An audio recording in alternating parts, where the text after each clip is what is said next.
you again. I'm Ted Ransaw, Michigan State University. I'm here to talk about my book, Mindful Teaching Practices for Black Male Student Achievement. I like the book. I spent a lot of time writing it.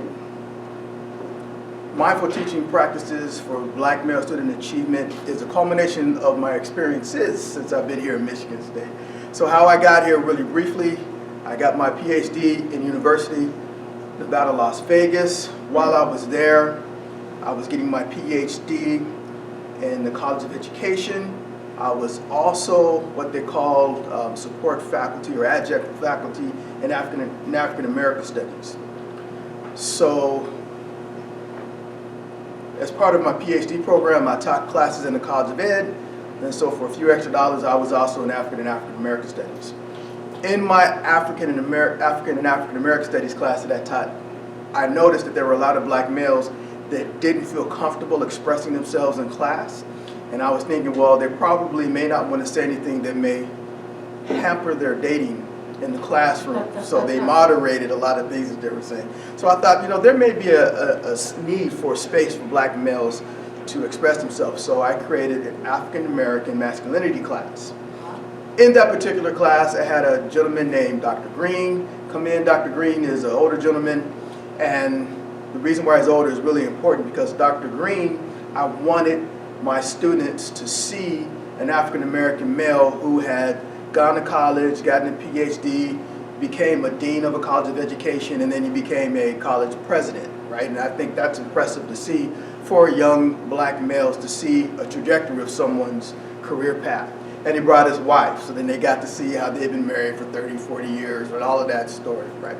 So while Dr. Green was talking about his experiences, he said, I've been doing this for a long time. I've been at a school recently. There's this 7, 9 black males giving me a hard time. I don't know what I could do. I wish I had some help. And all the black males raised their hand and asked to go with them. Now, he was probably thinking through this, right? He was probably thinking through this before he got here because he's a psychologist. He was the first African American to get a psychology degree in San Francisco. Right? So he's been doing this for a while, so he had probably been thinking about this. But what he didn't know is that my students were tasked to do a group project, and they needed to do a group project. So the majority of the males went with them, wanted to go with them, raised their hand, and within 2 weeks of him being in that school, 3 weeks later, we were in a school with a mentorship program. Everybody was like excited, yeah, black male mentorship. Everyone was all excited about black males in the mentorship, right? I'm like, no, you just can't show up at a school. You gotta have permission slips, you got a security clearance, you gotta have a plan. So as part of my PhD program, I had access to a lot of faculty. So I was going around, I was pulling stuff off the shelf left and right. So I put together a whole program. So I had a black male mentorship program with assessments and evaluations.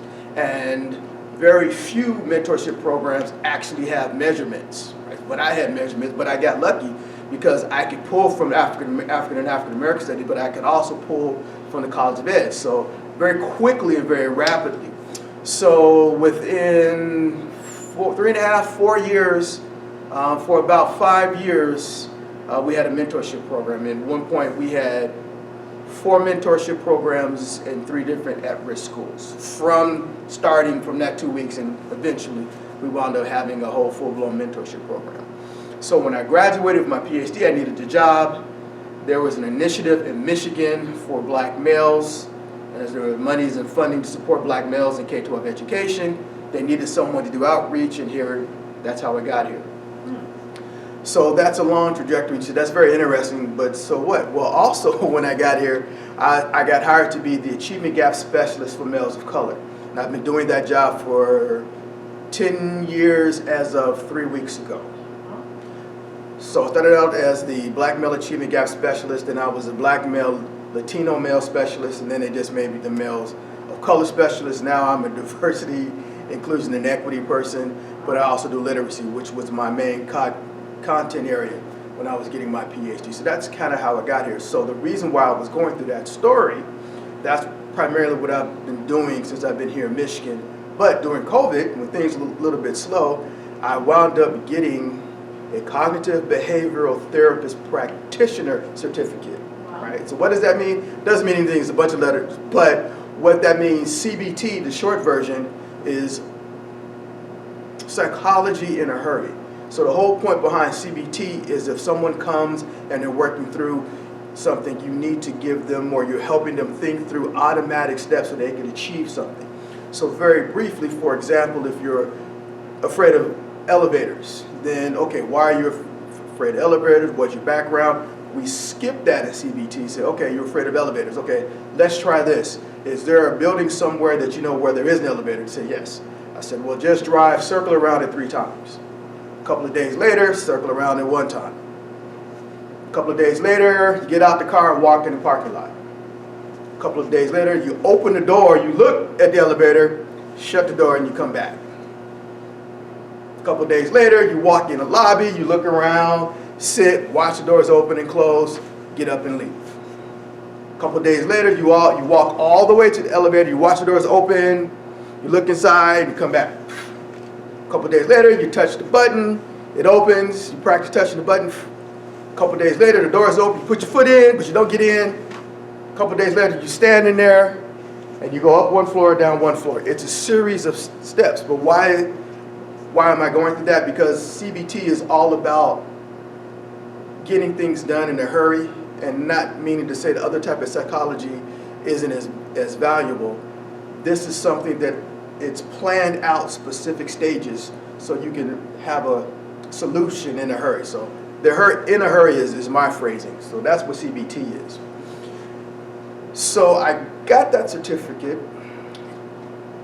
during the pandemic, and I wrote this book, Mindful Teaching Practices, and I embedded a few things all the way through based on CBT.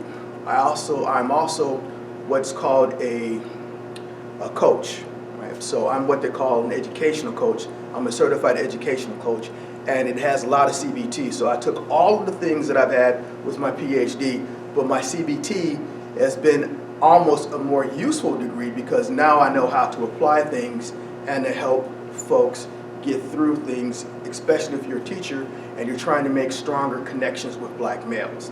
So I use CBT. And one of the things behind CBT, working with black males, is I give teachers a strategy. And we're going to be going over those strategies. So why did I go through this story? You'll see how that comes along, how I compiled all these things together and made it into an exercise. Okay? Yeah. Good background, everybody, okay? Thank you. All right, let's start off.